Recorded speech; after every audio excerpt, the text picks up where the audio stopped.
Hello, this is Roger Martin from Billings, Montana. I'll give you the full link on this. This is President Nelson. He thinks our future is bright, has a program for the youth. He wants us to use this program to help the youth in our homes and families and in the church progress and move forward. Both sides of the veil. Thank you. By the way, that invitation still stands. Now, he's talking about staying on the covenant path and being saviors in Mount Zion by collecting Israel, gathering Israel on both sides of the veil, both in the physical world and in the spirit world. Now let's go on about this program.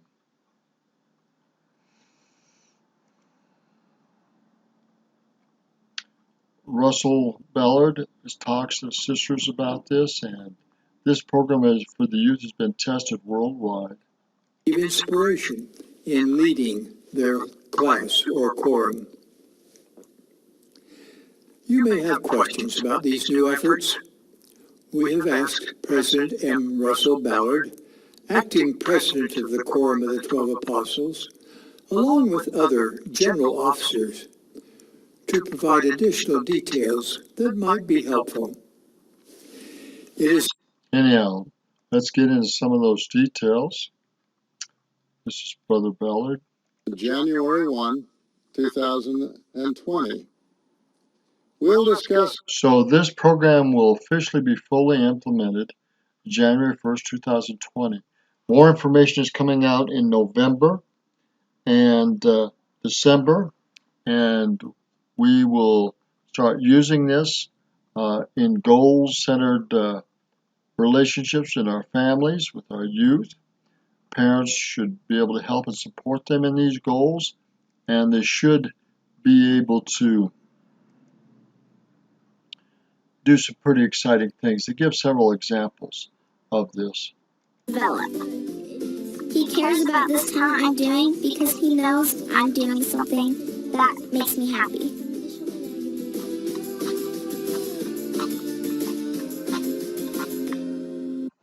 Goals are not only to make us happy and help us progress, but it's to get some excitement about life and what we're doing and how we're doing it. Our main goal is to become like our Savior Jesus Christ. Salvation is an individual matter, but to be exalted is a family matter. Now let's go back and listen to this last part. It's very important.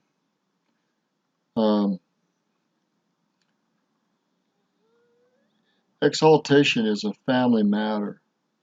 Kids, our children are reminding us to do a family home evening. Before this program started, because of lack of time, since we are both working, we don't really have this family home evening. So the children really urged us to have this regular home evening. So we really set that as a family goal.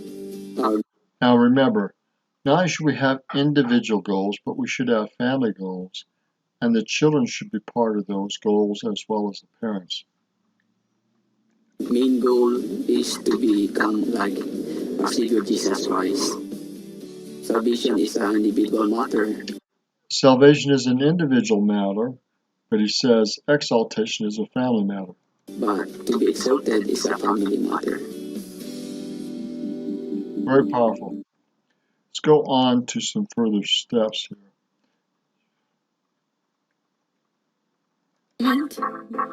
To be a friend to someone in our school who experienced bullying.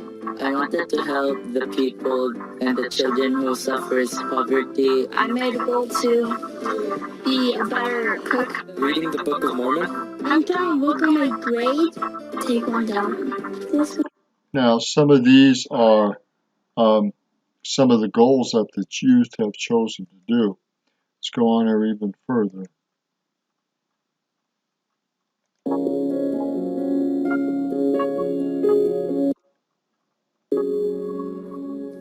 They're filling those goals out for the family and how to help our children immerse in the gospel. So this program now is an initiative of the church wherein our children should first be taught in our homes and then followed by what they learn in the church. So it's really a home-centered and church-supported program. I've been wondering how to help my children build their testimonies, and I felt like this was an answer. One of the things we like to do as a family is to be able to sit down and talk about things that we should improve and change. So as a family, you can talk about things you need to improve and change, and then work on those things.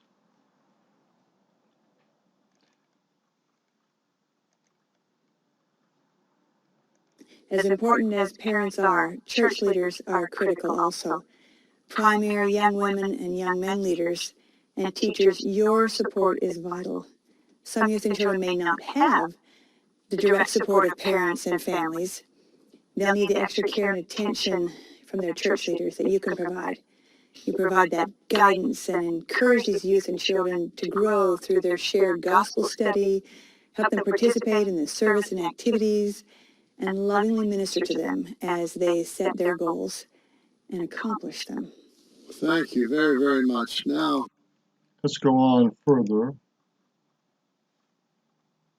want you to watch a video now that shows the importance of gospel learning for our children and our youth.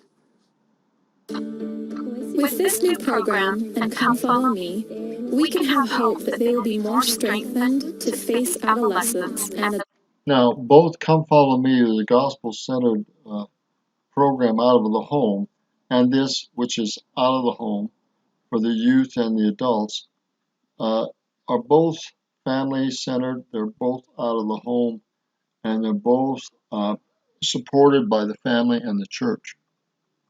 adulthood. Whenever I'm having a hard time, I ask help and I read scriptures to gain more knowledge. I'm happy because every day I finish 2 to 3 chapters and every day I learn more about Jesus Christ. That is the objective, that they learn, they teach, they know how to develop, and that they can learn to have a testimony. The scriptures guide you. That is the way Jesus Christ gave us so we could differentiate between good and bad. I have seen that they have learned to receive personal revelation, and I believe this will be the key to the rest of their lives. So we need to receive personal revelation in setting our goals, reading our scriptures, and living our lives. It's really the key that we need to apply in this and our future efforts. If it's not followed by the Spirit and by revelation, we often miss out on a major opportunity to progress in these areas. They will feel that the Savior loves them, and that love will permeate through their community, and the youth will prepare themselves for the second coming of our dear Lord and Savior Jesus Christ. Let's go into a couple other parts.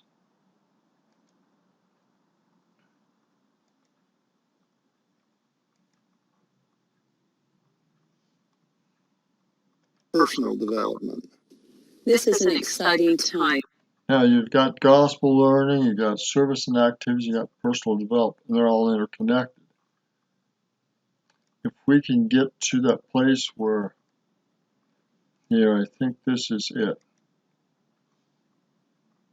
In order to progress to the next grade, they have to pass this specific test, and he had failed this test twice. My goal was to pass my reading test at school, and I asked Heavenly Father to help me. And then we said, okay, everybody else, what else can we do to help Peter? I ran with my sisters and my mom. My sister. So the sisters were helping Peter, parents were helping him, and through the family effort, he was able to pass his reading tests and progress in school. We practice reading for 20 minutes every day, and every night we practice flashcards. They get faster at reading. It was really cool because not only was he learning how to read, but we were all establishing strong relationships with each other. I remember him telling me, Mom, I did everything for my goals, so I'm going to pass the test. Then it was, I think, like 2 or 3 days later that he ran home with the letter from his teacher. Mom, I passed the test, I passed the test, I finished my goal, I did it. There's power behind making a goal and making a goal with your family and having Heavenly Father be a part of that.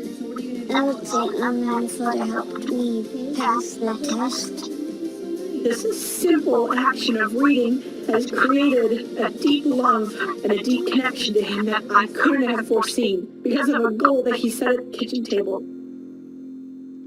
So that goal set at this kitchen table really brought this family together when they helped Peter learn how to read and practice his reading and his cards and his studies so he could pass his test, and it helped Peter gain confidence in his ability to read as well. So it really brought the family together.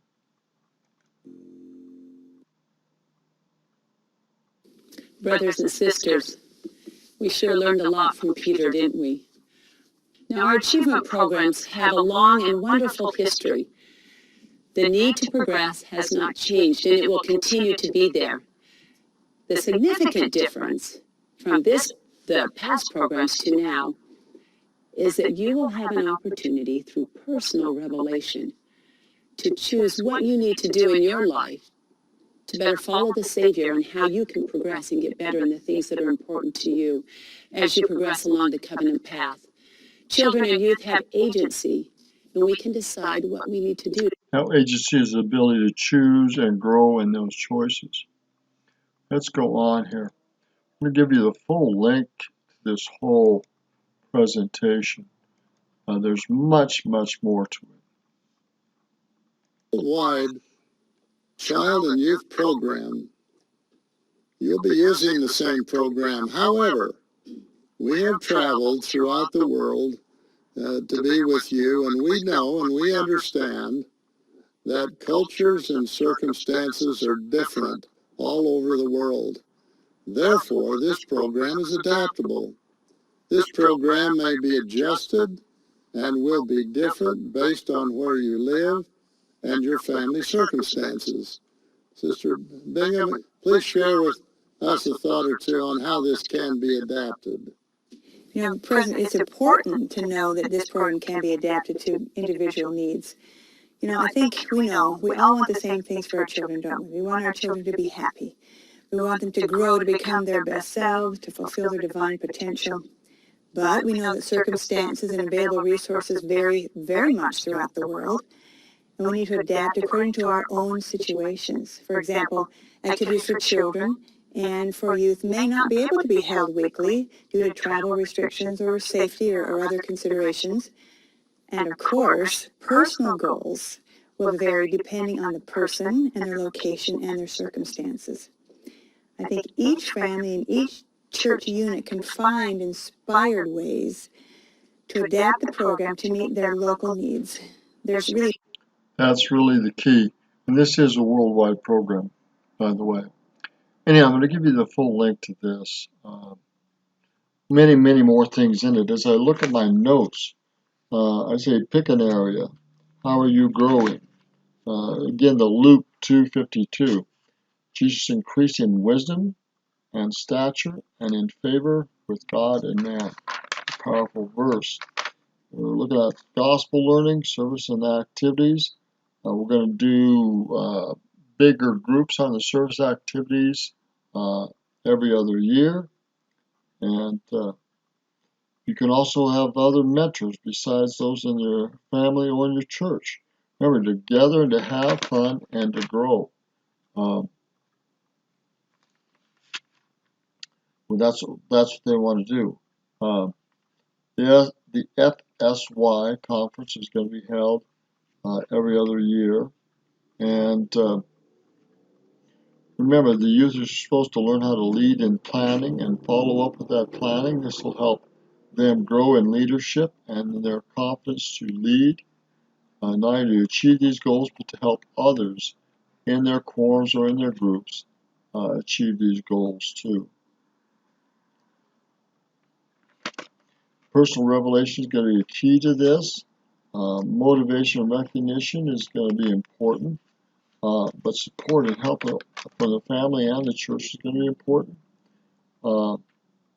You're just going to have to pick an area that you prayed about and start working on something. Sometimes the parents will make suggestions, but it's up to the youth to accept those suggestions and work on them. Remember, this is an individual program supported by both church and family. Hopefully it will grow in life skills and so forth. They did have more information on this at childrenandyouth.churchofjesuschrist.org, and I think that's on the phone app. They'll have more information coming out in November and so forth. In the meantime, encourage your family members to start now working with this program with their youth and helping them achieve some goals and see the progress and excitement as they do so. I believe it's going to be a wonderfully changing program, and again, this is going to be motivated by individual effort and revelation and supported by both the family and the church and other mentors. Good day. I'll get you a link on this. This is going to be the new programs for 2020 and beyond for the youth of Church of Jesus Christ of Latter-day Saints. Good day.